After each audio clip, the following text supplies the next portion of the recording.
You're listening to the ESO Network, your station for all things geek.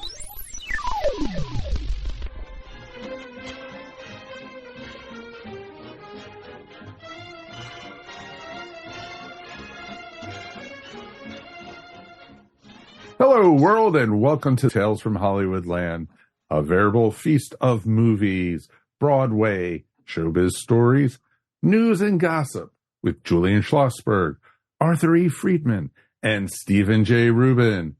Today we talk all about Marilyn Monroe. And now, here's Julian, Arthur, and Steve.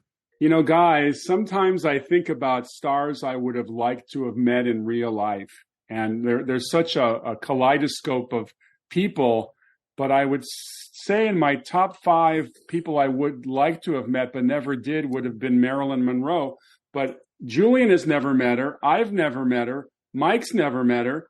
But Arthur, you had the special experience when you were an intern. Not an intern, you were a page, right? I was a page for Columbia Pictures in the late 1950s. I was a teenager going to City College at night, taking a business course. And to understand that situation is to know that I was on the 11th floor or the executive floor, and there was a receptionist who had been there from day one with Harry and Jack Cohn, a little wonderful old man named Al. And in those days, he was certainly in his mid-80s, but he's just a sweetheart of a guy. And everybody knew Al, and I was the executive page, so I would just roam the floor or sit by him, and when someone would come out of the elevators, I would escort them to the office of the executive they were visiting. Plus, there were screenings and stuff. I was running errands. It was an incredible job. But the elevators, there were 4 elevator doors that are still there on 711 Fifth Avenue. And every time the door opens, invariably somebody walked off the elevator like William Holden, or Joan Crawford, or Jason Robards, or Richard Conte. So it was always like, when the elevator door opened, what's coming up next, And one day, the elevator doors opened, and there was Marilyn Monroe, May of 1957. And she was unbelievable. She came off the elevator. It was like opening up a screen and seeing her on a movie screen. She looked that good. I can tell you, she was wearing like a soft, creamy kind of a colored dress. It was the summertime, so she had straps on her shoulders. She had mascara coming down her eye, from her eyebrow, whatever it was. And she wore shoes that were open-toed. And listen, ladies, if you're listening, they were open-toes. I remember it all. And when I walked her down, Miss Monroe, I said, I'm here to see Abe Schneider, who at the time was the president of the company. And so I escorted her to Mr. Schneider's office. There were these big glass doors that are still there to this day, I'm sure. And I had to open them because they were very heavy. And as we were walking, you hear the click of a woman's foot in her shoe because there was no stockings. I think it was matter of fact, I don't think she was wearing anything on it. She was jello. Man, she was unbelievable. This is just walking down the hall with her. And she smiled at me, and Miss Monroe, please follow me, and we walked down the hall. And that was the extent of my meeting with Marilyn Monroe, but I'm talking about it now all these years later. She was as magnificent in person as she was on the screen. Believe me, she had some kind of appeal that was beyond any actress that I've ever seen. It was an interesting time, the 1950s. I mean, we kind of look back in history and we see these tough, strong women of the 40s, Betty Davis and Joan Crawford and Greta Garbo and Katharine Hepburn. And all these women are really strong and tough. And then into the 50s comes a totally kind of different, huge movie star, Marilyn Monroe. Sexy, vulnerable, available, funny, and seemingly just someone that is going to be a lot of fun to spend time with. It's an amazing thing how that whole switch from 40s to 50s took place. And most of us, 3 out of 4 of us anyhow, grew up in the 50s. We know that there were all these copycats. Every studio had to have one. Harry Cohn had to have Kim Novak if he could, and J. Arthur Rank had Diana Dawes, and then Fox had, besides Marilyn, backing her up, Sherry North and Jane Mansfield, and then there was Joy Lansing and Barbara Nichols. None of them, not one of them, could compare to Marilyn Monroe. Julian, wouldn't you think, though, that there is such a thing as the elite of the elites, and it's true in any field? There were a lot of scientists. There was Albert Einstein. There were a lot of baseball players. There was Willie Mays. A lot of golfers, Tiger Woods. And on it goes. There were a lot of actresses, and then there was Marilyn Monroe. Different than all of them, going back to Harlow or whoever was a so-called sex symbol, this woman had it. And so she was just the elite of the elites. Heard so many stories about her from the guys at the Friars Club in Los Angeles, the Milton Berles, the Red Buttons, the Tony Martins. She was all right. She was like a friend, to everybody. She was a nice person. Apart from this reputation and all, she was a down-to-earth, very nice, somewhat insecure person. They all had something to say about her, and she did play around a lot. It was part of her mojo, and there were a lot of guys who liked to play. So, I think it's kind of true to say that she redefined sexuality or sexiness for a new generation, because you guys are better at this than me, but before Marilyn Monroe, who's sexy in Hollywood? I mean, certainly Rita Hayworth had her heyday where she would. Well, you had Rita Hayworth. You had Ava Gardner. You had Lana Turner. I mean, there were women. I mean, there's not a lack, but there was something about Marilyn Monroe that was different from all of them. And one of them was the feeling of, I think, availability. That unlike these other women who were almost like goddesses that you could just worship, she was there to play, it seemed. Just seemed to be there. And it was her vulnerability, which was also very, very true. She had that. In the whole history of film that I've been trying to do some research myself, I was trying to think who could do sexiness and vulnerability? Who could do it? And I was thinking I could only come up with a few. Carol Lombard, perhaps. Goldie Hawn at one point. Goldie Hawn had that. But you can't compare those people to Marilyn Monroe. Just can't. But there was this element. There was this thing happening that was this. It just came off the screen. Rita Hayworth was a huge sex figure in Gilda. Lana Turner, certainly in The Postman Always Rings Twice and many other movies. Esther Williams in her swimming movies. But along comes Marilyn Monroe, and if you look at a movie called Asphalt Jungle, which was, I think, about 1950, right? She's right in that world of when these other actresses were happening.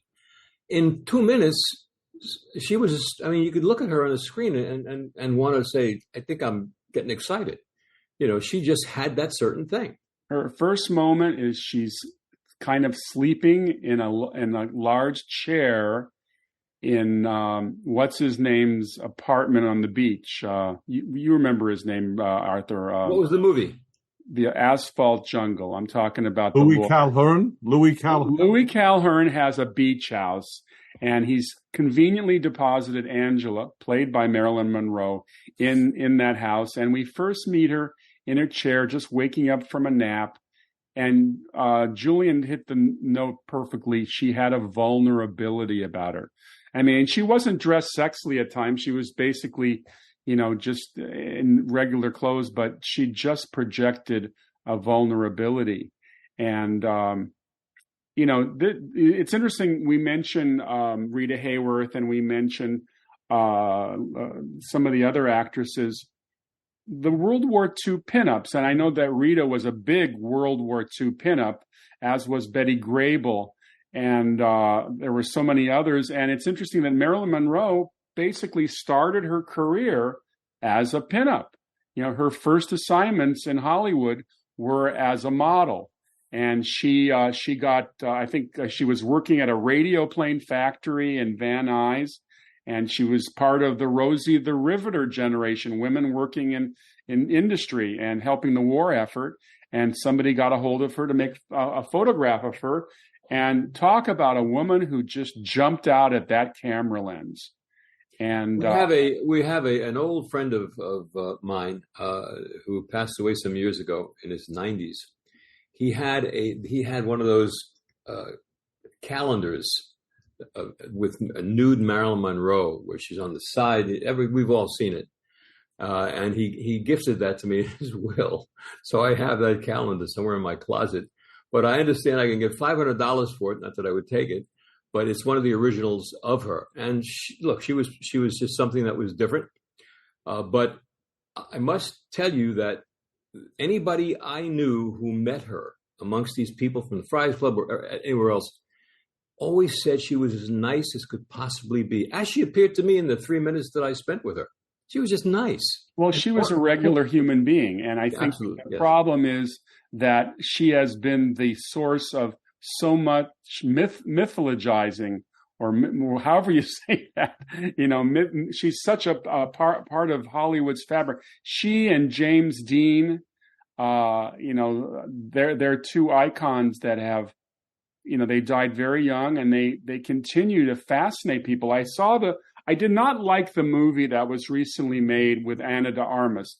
I thought Ana de Armas, by the way, was fabulous. She did a perfect job. But the movie itself was so depressing, and I thought it portrayed her in such a dark light. And even though there may have been obviously aspects of her life that were very dark, it just seemed too much dark and not enough light. The only moment it popped for me was when she did her famous musical number from the one with Gentlemen Before Blondes, Dan Constance are a girl's best friend. Yeah, exactly. That is a show-stopping number, and that's what I really enjoyed about that movie. That 4 or 5 minute segment.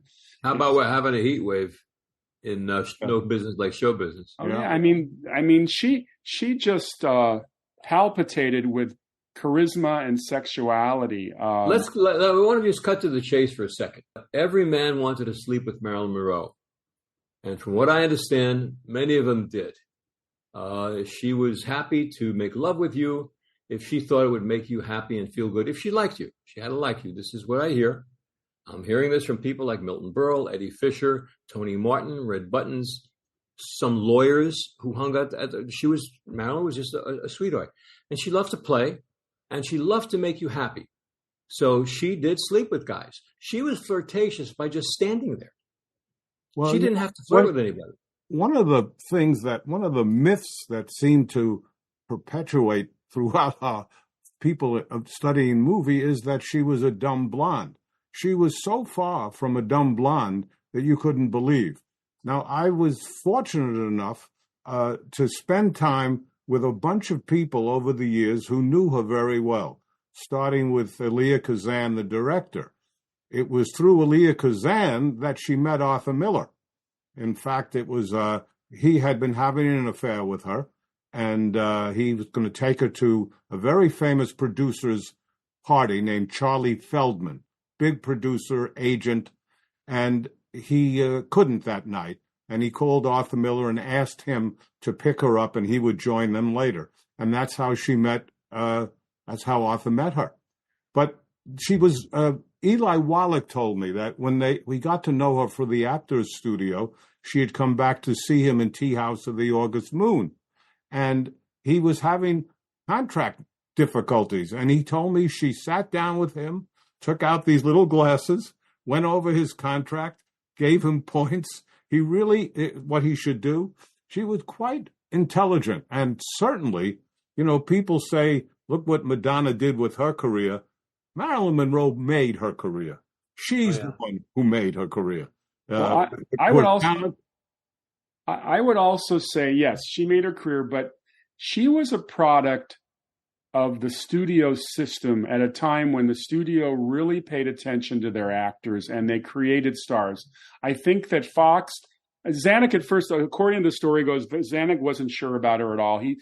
I think he begrudgingly signed her to an early contract, and they didn't do anything with her, and she ended up being loaned out to other studios. But when a studio saw potential, which they later did, I think everybody started to contribute. Yes, Marilyn knew what she wanted, but she had hair and makeup specialists, she had costume specialists, she had voice coaches, she had dramatic coaches. I think that one of the disappointments about today's movie business is there is no system for making stars anymore. And what's the outcome of that? We don't really have movie stars anymore. And I think in the 50s, Hollywood was all about movie stars. And I think Marilyn came to the studio at the right time. Well, yes, and there's early Marilyn, and then there's the later Marilyn. Part of the later Marilyn, without question, was that she got involved with a lot of sleeping pills, wake-up pills, nervous pills, anti-anxiety pills. She drank. Eddie Fisher confided to me that he could have slept with her 1,000,000 times. She was that easy. She did like him. But she was always like in a drug thing when he was with her, and he couldn't do it. I read where Frank Sinatra never slept with her and could have, without question. But he just was a little, didn't feel right about it. They all liked her too, by the way. So that was part of it. We do have a woman who had a horrible background, in and out of foster homes, Childhood. no father at all. Her mother in a mental institution. She was attacked, really abused by a man when she was a little girl. So she had a terrible beginning of her life. And Julian, the movie that Steve referred to with Anna Armas, if that's her name, the beginning of that movie was a horror story. It might as well be Whatever Happened to Baby Jane. It was awful. I could hardly watch it. Yeah. But she apparently did live through that. She did. That's part of her life. And she ended up really becoming the success that she wanted to be. But it was interesting. Her goal was not money or fame. Her goal was to be taken seriously, not to be laughed at, not to be. Can you explain her relationship with Arthur Miller? Yeah, I mean, she was going to be with a Nobel Prize winning author, the man who made Death of a Salesman and All My Sons, and he wanted her. I mean, this was a great thing to help her self-esteem. Arthur, you mentioned the calendar. The calendar could have killed her career. In those days, you can't do that. But she handled it so beautifully. They said to her, "What did you have on when you were posing?" And she said, "The radio." They asked her things like, "Why did you do it?" And she said, "I was hungry." No. She was smart. She knew what to get.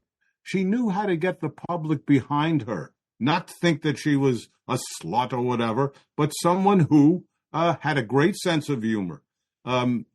Eli Wallach, I told you about the thing, but he was a good dancer, and she loved to dance, and they would go dancing together. She was a very multi-layered human being. I think there was a lot to say about that woman besides what we kind of felt we were getting from the studio. And Steve is right. I mean, in those days, the studios could make a person. They could really take that career and really move it up. They made her. Yeah, absolutely. And it wasn't always successful because sometimes the actors felt like indentured servants, and the studio said, "We want you to do this movie, and if you didn't want to make that movie, you would go on suspension." So they hurt you that way. And I think that Marilyn, what I liked about Marilyn also was she was always trying to improve her craft. She would go back to New York. She became very close with Lee Strasberg and his daughter Susan, and she really wanted to become better. I mean, she's very disparaging of things that she had done, which I think are terrific. It's not one of her better known films, but I absolutely love a Western she did with Robert Mitchum called River of No Return, which was directed by Otto Preminger. And it's interesting. I have a quote here. Marilyn, referring to River of No Return, she later called it her worst film, a Z-grade cowboy movie in which the acting finished second to the scenery and cinemascope, which I thought was interesting. I guess River of No Return was the first film to feature the color the cinemascope the opening audio, that famous fanfare music that Alfred Newman created for 20th Century Fox, and they created the extension. That was the first part of it. What was the film with Cary Grant and the chimpanzee? Monkey Business. Monkey Business. And she was in that, right? Yes, she was. She's in Monkey. Now, that was one of her dumb blonde roles. I mean, she would take these roles, and it's interesting, 1952 film. She played a character named Lois Laurel, who's kind of the bombshell who works in this scientific office where Cary Grant is trying to invent a youth serum. And I always liked that movie, Arthur, because it was filmed in my neighborhood. I saw Pico Boulevard in 1951. It's just right there. Well, one of the things that we should talk about, I don't know if you guys remember that she and, of all people, Ella Fitzgerald were very close friends. Very close friends. Ella Fitzgerald wanted to get out of these small jazz clubs that she was playing in. And Marilyn Monroe went to the owner of the Mocambo in Los Angeles and said, if you book Ella Fitzgerald in here, I will come every night, sit ringside and bring celebrities, but I want you to book her. And the guy did. And it was because of her. Ella Fitzgerald said the reason she went to her peak career was Marilyn Monroe. So these are kind of stories that you find as you do research or you talk to other people. I think it's great that out of the 40s, there was a thing in the movie business where they would always give nicknames to some of their stars, like Jimmy the Schnoz Durante. And that was aptly called that because his nose was absolutely huge. But then they have Marie the Body McDonald, but she had a nice body. Then they gave one that a lot of people, Betty Grable's legs. Betty Grable had plain normal legs, but they figured if they bet it, it would work. Her legs were just legs. But they couldn't find a nickname for Marilyn Monroe because somebody said, you don't need one, just put her out there, that's all, and you don't need the nickname. But look, then she had her relationship with Joe DiMaggio. Now there was something made in publicity heaven. You have not only Joe DiMaggio, but he was again the elite of the elites. He had enormous charisma, as she did, and the trouble with that marriage was that he was a very, very jealous guy. There's a great book, if any of our listeners want to read it, called A Hero's Life, Joe DiMaggio, about, I think, David Ben Kramer. What a great book about the life of DiMaggio, and you get to understand what he was like and the mishigas that this guy had with all of his talent. So for him to wind up marrying her, again, he was an older guy, and she liked that. That was the father thing. But that was an amazing publicity marriage. They couldn't go anywhere without, Joe DiMaggio and Marilyn Monroe was huge. I don't know if I ever told a story, but in Toots Shores one night, an old guy came up to DiMaggio with his grandson and had a baseball and said, Mr. DiMaggio, would you mind signing it? He was sitting in a booth with Marilyn Monroe and having their dinner. And DiMaggio said, yeah, sure, I'll be happy to do it. And the kid's about 9 years old. And DiMaggio signs the ball. And so the man says, thank you very much, Mr. DiMaggio. We appreciate it. And as they were walking away from the table with his grandson, you hear a voice, would you like my autograph too? Yeah. And it was Marilyn Monroe. And she signed the ball. And I believe the ball was owned by a guy named Barry Halper, who is the world's foremost collector of baseball memorabilia. But the kid didn't know from nothing. And you were the guy Arthur, who made me read that book, suggested it. And I remember that DiMaggio would only generally want to be paid to sign a ball. So but not with that kid. You're right, though. Yeah. But the thing about that marriage was, if you read the book, you get to understand why. This was one of the most jealous people in the world, Joe DiMaggio, marrying Marilyn Monroe. You take it from there. That's true. But how many people realize that this marriage was 9 months? That was it. That was the entire length of their marriage. And then they shot the movie 7 Year Itch. Her dress blew up and he had it. I can't take this no more. Let's talk a little bit about that, because Billy Wilder's directing the 7 Year Itch, which of course was based on a big play that Tom Ewell starred in. And that sequence was shot. They shot the whole movie in L.A. on the studio lot, except for the sequence where Billy Wilder wanted to get on the streets of New York City and shoot that subway grating. 2,000 people showed up that night. So not only did Joe DiMaggio get embarrassed because he saw it, but there were 2,000 people there behind him who also saw it. So apparently, as the story goes, she got home after the shoot that night and he beat her up. I mean, I don't exactly know what he did to her. I don't know whether he slugged her or slapped her, but they got divorced 9 months later or a few months later.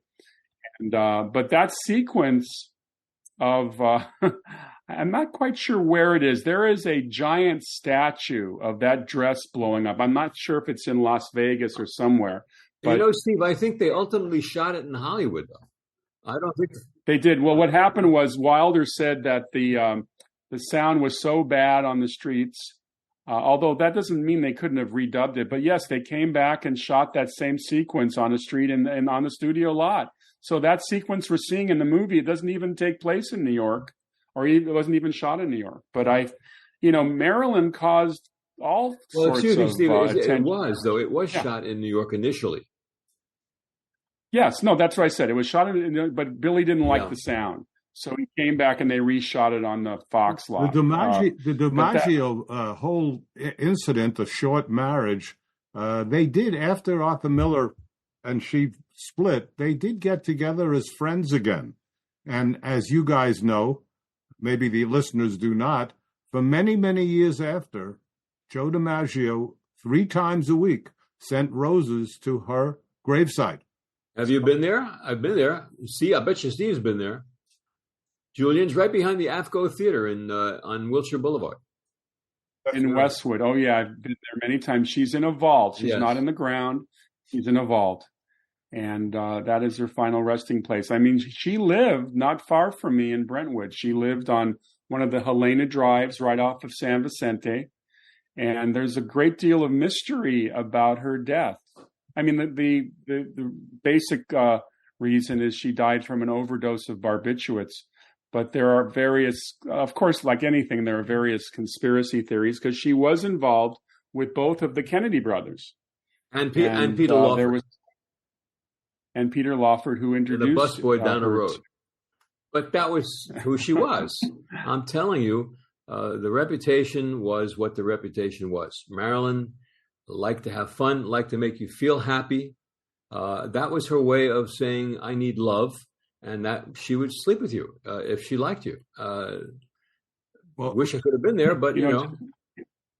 Getting back to the 7-year itch for a second, the dress she wore in the subgrade grading blow-up sequence sold for $5.5 million. $5.5 million. And I guess recently Kim Kardashian borrowed that dress, and it was apparently she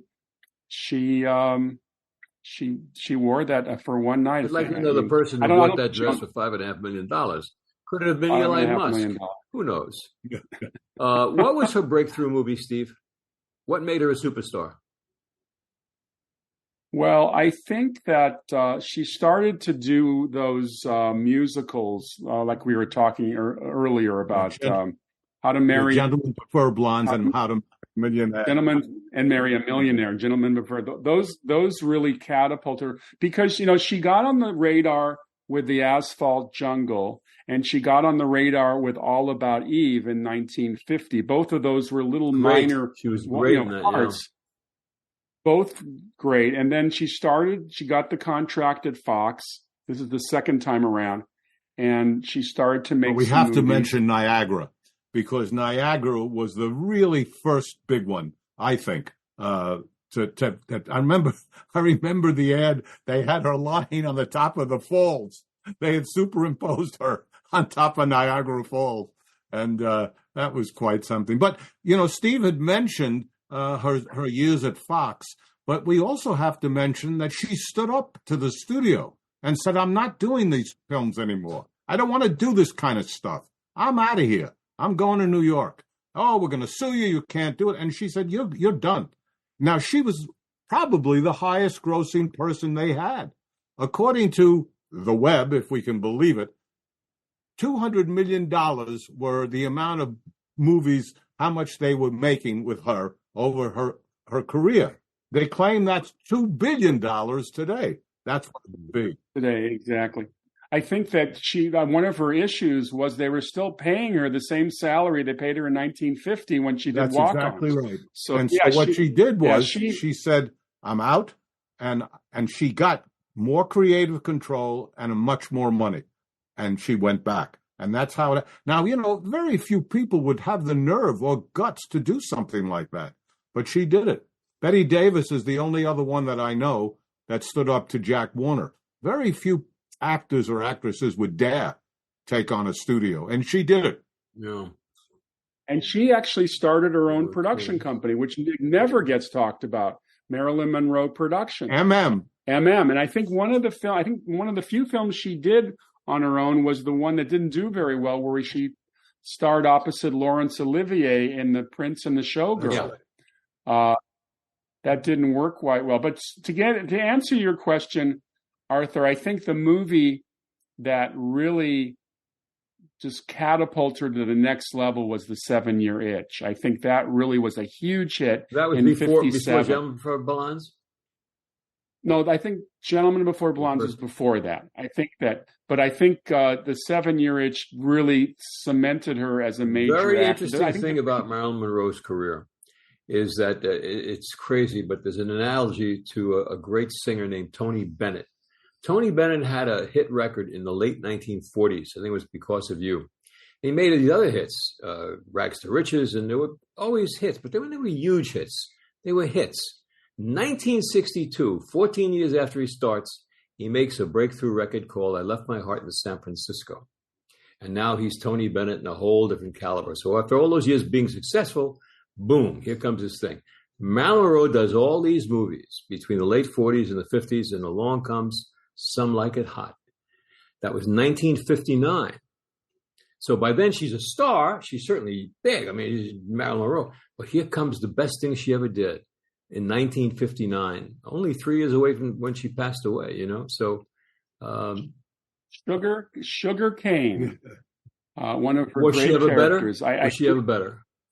Oh, I think she's wonderful in that. You're introduced to her next to the train as Jack Lemmon and Tony Curtis in drag are kind of hobbling down the side of the train in their high heels. And all of a sudden, out of the blue, comes Marilyn in front of her in her high heels.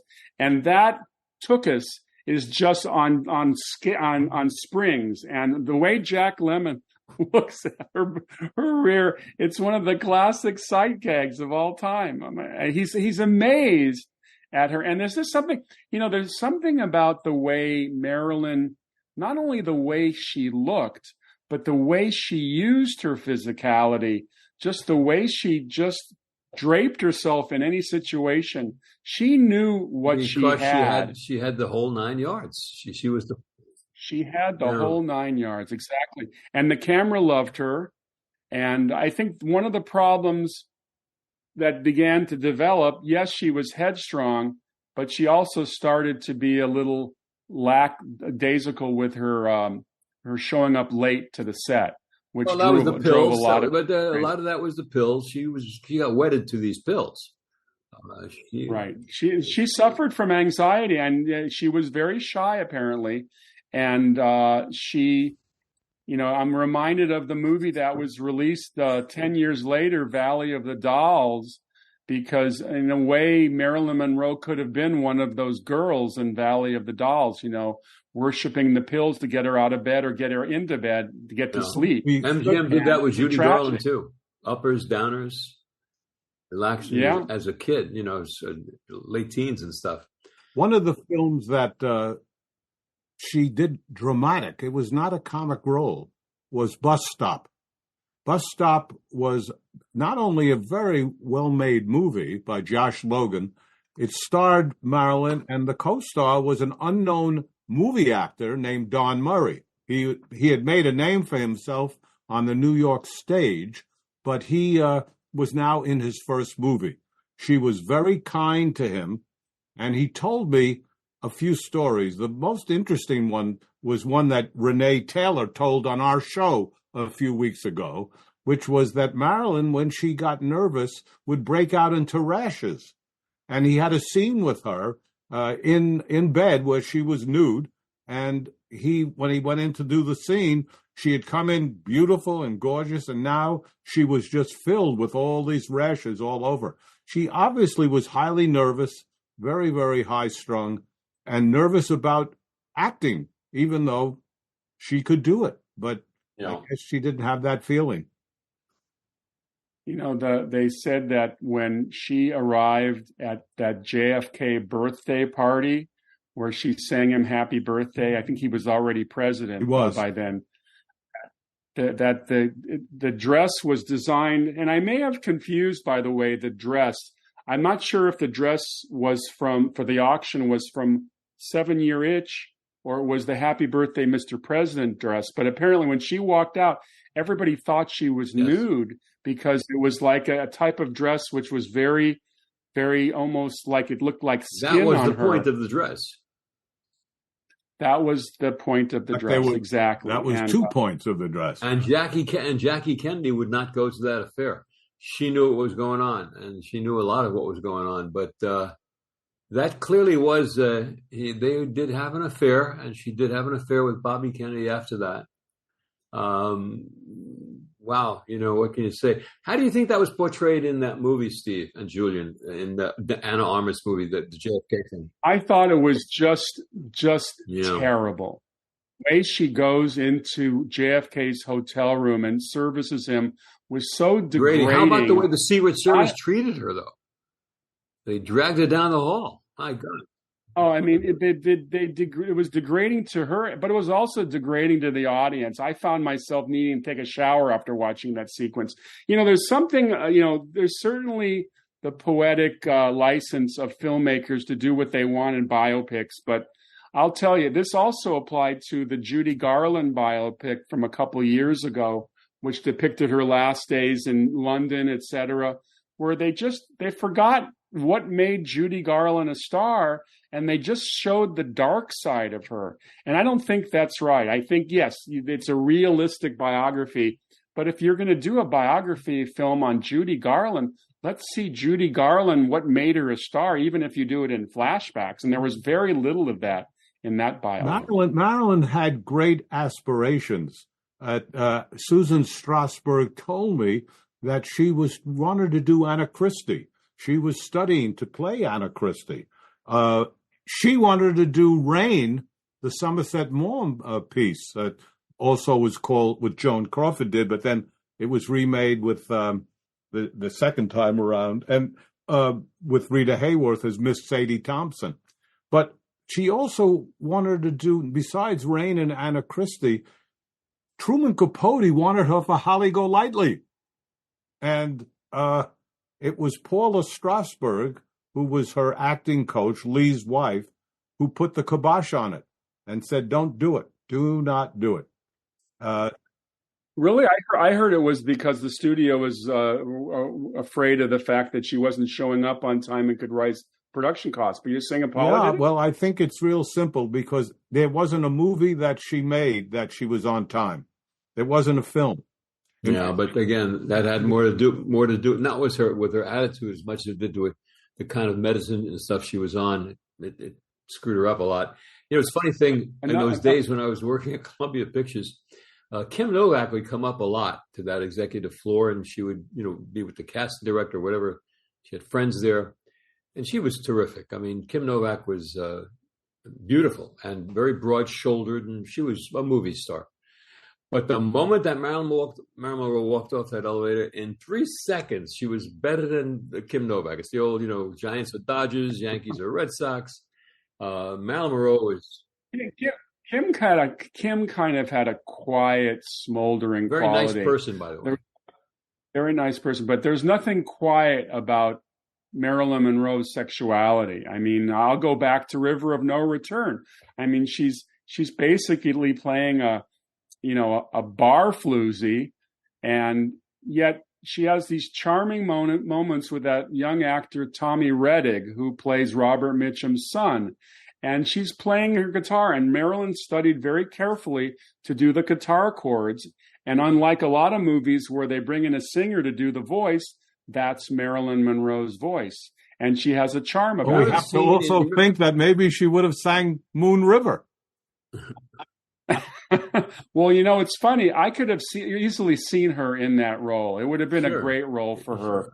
I mean, Audrey Hepburn was obviously legendary in that role, but it also could have been a Marilyn Monroe role. What was the scene in Niagara where she comes down the motel steps and she's in this tight dress and a tight red dress, and the people are having a little cocktail party out by the phonograph, and she walks out like Aphrodite arriving from the cosmos, and it's a stunning. I mean, Jean Peters played one of the actresses there, and they're all kind of, their mouths are open as she walks out, and Marilyn being Marilyn. I mean, she cut a swath through those people, and she was very well read. She reading mattered a great deal to her.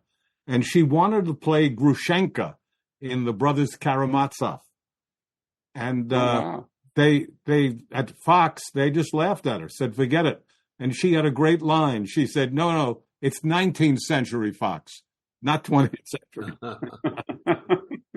I'm reminded of that reference that often is reported on Cary Grant, that somebody was saying how wonderful it would be to be Cary Grant. And Cary Grant's response, I would love to be Cary Grant. I think with Marilyn, since she was so manufactured by so many entities, to create the Marilyn Monroe, she probably would have liked to have been just a normal person, not Marilyn Monroe. I mean, she probably would have liked to take some time off. There's so much pressure on her from so many quadrants. You wonder that she survived as long as she did. She wanted to be a mother. She wanted to have a baby. She had all kinds of, yeah. But Susan Strasberg tells this story that they're in New York City, and Marilyn Monroe, knew how to walk down Fifth Avenue and not be noticed. She knew how to put the hat on. She knew how to wear the coat a certain way. And Strasberg, first time she walked with her, said, wow, Marilyn, no one's recognizing you. She said, watch this. She took off her hat. That's all she had to do. And they went crazy. She said she knew how to bring her back whenever she wanted to, which was kind of funny. The true magic of her physicality, other than the obvious, was that most girl movie stars were thin, and whatever they were, they had big boobs, so they were basically thin. Marilyn Monroe was Zoftic. She had a body. I mean, and so therefore, when she wore tight things, it jiggled. Everything jiggled. The tush jiggled. Everything, and it was sexy. And that was part of it. So just her walking was fantastic, as you point out in Some Like It Hot when she's walking down the train station. Yeah, I think that wasn't it true that a lot of actresses, or maybe a lot of women in the 40s, had to wear a girdle because it was considered, not proper for a woman to walk down the street and let things bounce. And she, I think even in one interview, she told somebody that she didn't believe in wearing underwear. It's like waving a red flag. Like she needed that, right? Like you really needed that on top of everything else. The day that I met her, she was not wearing underwear. I would swear to that she was not wearing underwear. But that was the whole idea. I mean, that's exactly the whole idea of self-promotion. This woman knew exactly what to do. She knew, without the Fox studio, she knew how to do it. There's a great photographer woman, I forgot her name, but she tells the story that whether she was posing for her, meaning the photographer, or some kid who just wanted to do a picture, she knew how to pose for a picture. And as Arthur said, the camera loved her. The camera just loved her. The thing also, and I pointed out earlier about her playing guitar with Tommy Rettig and River of No Return, she was very comfortable as a musical person in film. I mean, a lot of actors have to really work it. She seemed very comfortable in those musical numbers. The one you described, Julian, from How to Marry a Millionaire, that number. She's terrific in that, and she's in a number of films where she's doing musical stuff, and so charismatic in so many ways. There's no business like show business. A very entertaining movie. Not a great movie, but entertaining. She's paired off with Donald O'Connor, which kind of didn't make sense. It didn't make any sense. But it did to Donald. How about that? Yeah, right. How about Donald O'Connor as a talent? What a talent he was. Yes. But when she does, we're having a heat wave. Irving Berlin, of course. It's worth listeners and all of us to take another look at that scene, which is 100% Marilyn Monroe singing, dancing, and moving and everything. And that's one of the classic scenes that she ever did. Great song, of course, but I think she did her own singing, as a matter of fact, in that. And which I'm not surprised. The movie her last movie, which of course has gotten a reputation of its own of mythic proportions, of course, is The Misfits for John Huston, with Clark Gable, Eli Wallach, Montgomery Clift, Thelma Ritter. It's an odd movie, and I don't think it was successful. When it came out. What was wrong with that movie, guys? Screenplay. It was not written by who? Who wrote that? Arthur Miller. Arthur Miller wrote it for her. But that was the end of their marriage, not only because of the movie, but they were fighting in front of everyone on the movie. They were. It was not a thing, but something's got to give. The one that never got finished, the last film that she never finished with Dean Martin, has wonderful footage on the computer, on the internet. She was quite something in that. And when she left, when they fired her, they said, "Well, we're bringing in," I think it was Lee Remick. I'm not sure whom, but Dean Martin said, "No, I'm not doing it unless you hire her again." And they did hire her again, and then sadly she died. So the guys she got involved with that we know of before she was Norma Jean and all that. Who was the first? Was it Miller or DiMaggio? DiMaggio into Arthur Miller. Listen to this, though. From Joe DiMaggio to Arthur Miller, who was a huge figure in plays and what have you, Death of a Salesman. She goes from there into President Kennedy, Bobby Kennedy. She's always in the news with these people that she gets involved with, which only added to her luster and for them as well. But she was always right in the middle of whatever was happening in American pop culture. What was so amazing to me is, the Daily News and the Daily Mirror were really newspapers in New York City, mostly or often for immigrants, because there was a lot of pictures and they would learn English the best they could. The headline and I always thought, wow, what were these immigrants thinking when the headline of both those papers said, J.D. leaves M.M.? I mean, that were the headlines. I mean, yeah. And everybody knew who were certainly in America certainly knew what they were writing about. Yeah. Well, how does Donald O'Connor go from Marilyn Monroe to Francis the Talking Mule? For money. They both had beautiful rear ends. How many Francis the Mules were there? Were there a couple of movies? Oh, yeah. 2 or 3? There were about 5 or 6, and I think the last one, Mickey Rooney replaced Donald O'Connor and did one of them. Let's put it this way about Marilyn Monroe. There will never be another Marilyn Monroe. There never was, and there never will be. She is one of those people that you just can't replace. There is somebody I should mention that kind of reminds me of the charisma that Marilyn generated, certainly on more of a B level, was Betty Page.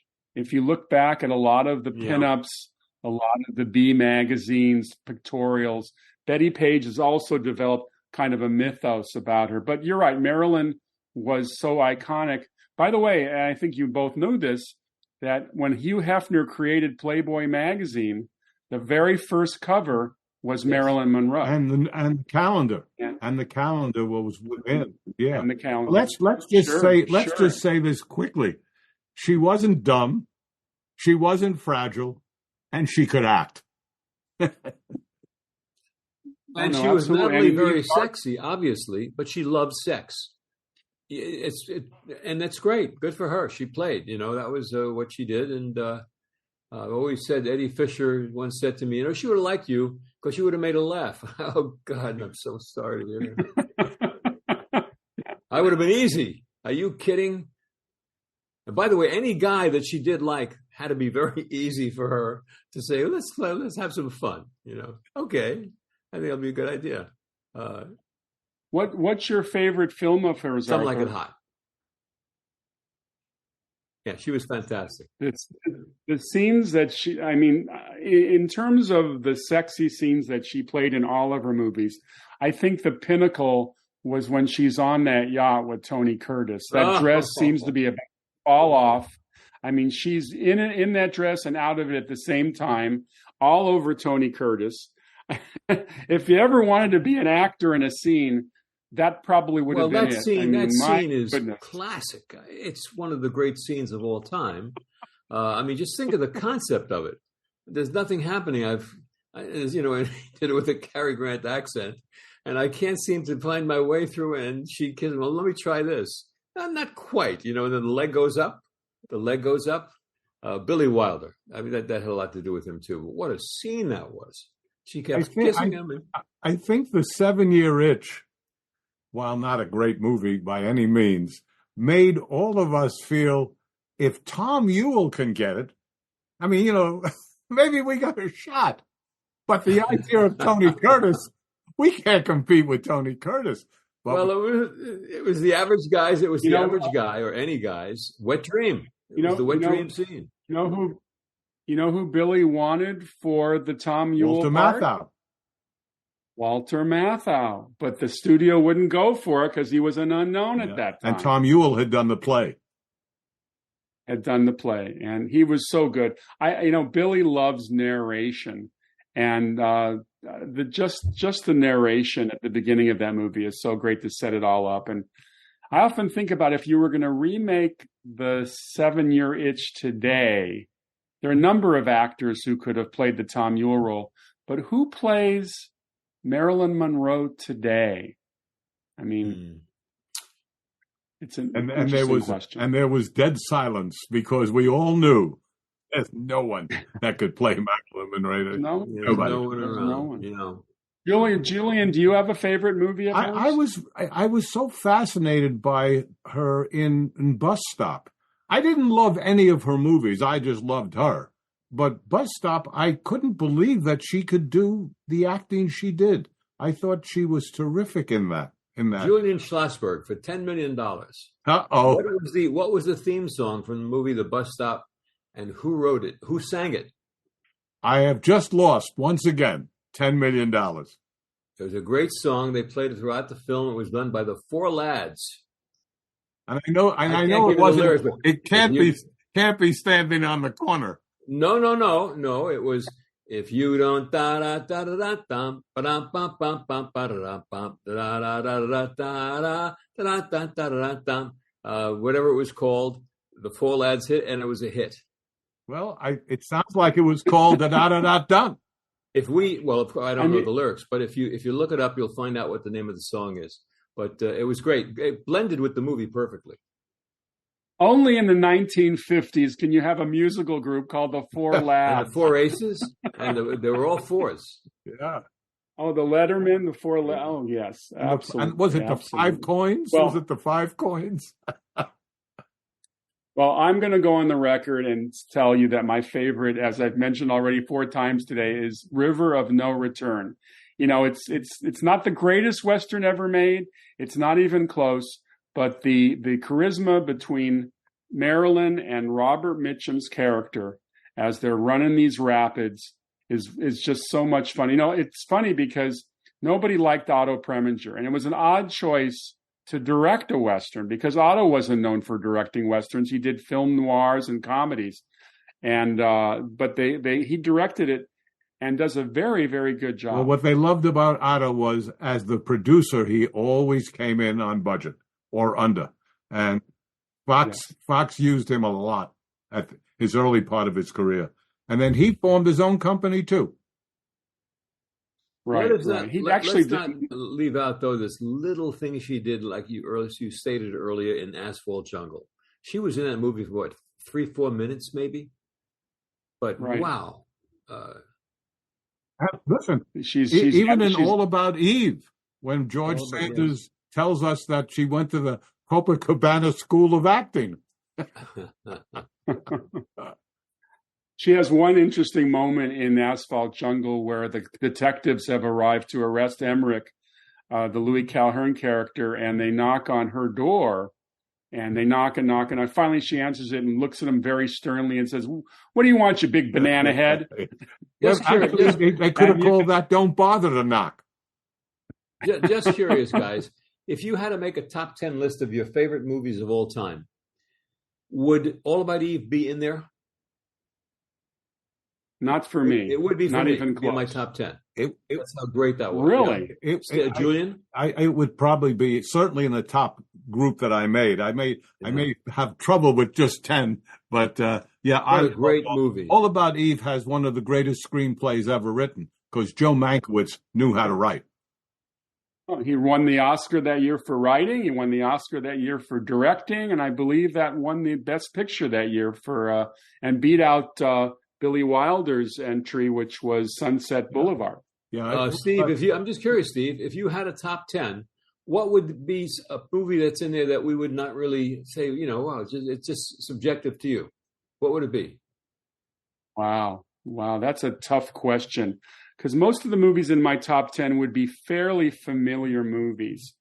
That's a hard one. Although I would say, and I don't generally list foreign films as in my top ones because I'm a terrible American snob when it comes to movies. But Paul Verhoeven did a film in the late 70s called Soldier of Orange, which introduced us to Rutger Hauer and Haroun Krabbe. And that would be probably in my top 20. And a lot of people probably never heard of it. Did you see the list that I sent you guys of Roger Ebert's top 10? Yes. I did see that. Never heard of it. Yeah, I mean, Citizen Kane always pops up on top 10s.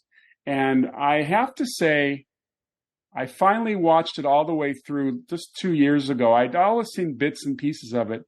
And I think Citizen Kane in its day was revolutionary. But as an entertainment, after about halfway through, I started to flag. Disagree and with I'm probably Steve. To me, it's one of the... And you're absolutely probably right to disagree with me. One of the greatest films ever made. That's an interesting list. People have subjective taste. So a lot of times you'll hear these movies and you say, top 10, it's subjective. In my case, it would be Day of the Jackal. That movie stands up with me to anything.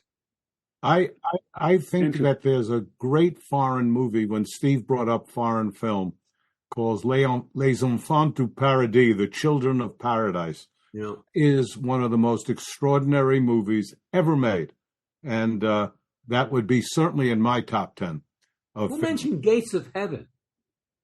Somebody mentioned Gates of Heaven being... I'm not talking about the... I think that was Roger Ebert. Wasn't that on his list? Gates of Heaven. What? Well, he also had... It's subjective. It's a very... I was glad he said Notorious because I love Notorious. Hey, listen, guys, one of my favorite films of all time is The Three Stooges Meet Hercules. And I respect that choice. I do. So if we had to choose Marilyn Monroe's top 5 movies of all time, they would be, apart from Some Like It Hot. Well, I would put my choice, River of No Return. Niagara would be there, 7 Year Itch, and one of those 2 musicals we mentioned. But we're coming to the end of our show, and we have to just do what we always do, is to thank our wonderful audience for listening in. And we would like you to subscribe. It's free. As you know, we're available on all the proper podcasts, Apple, Amazon, Spotify, wherever you get your favorite podcasts. We're also available on Facebook and Instagram. And if you'd like to write to us, you can write to us. We love hearing from you. We have an email address, talesfromhollywoodland@gmail.com. And we'd like to thank our producer today, Mike Faber, who doesn't get enough attention. Mike, you are the greatest. And also want to say, as we end, that we really all loved Marilyn Monroe. Loved her. She was great. And a movie star like no other movie star. And it's been nice talking about her. See you guys. Yeah, I think exactly the same. I think she was great.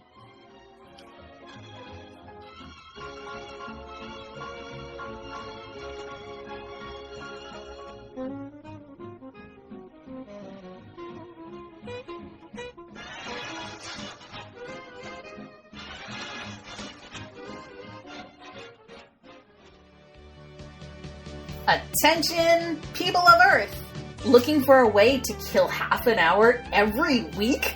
Try the Flopcast. It's a silly podcast about cartoons, music, comics, movies, obscure pop culture from the 70s and 80s, and chickens. Join us! Bring coffee! We're on the ESO network. And we're at flopcast.net. This has been a broadcast of the ESO Network. Be part of the crew and help support our shows by donating to our ESO Patreon or by shopping at the TeePublic store, which can all be found at www.esonetwork.com. The ESO Network, your station for all things geek.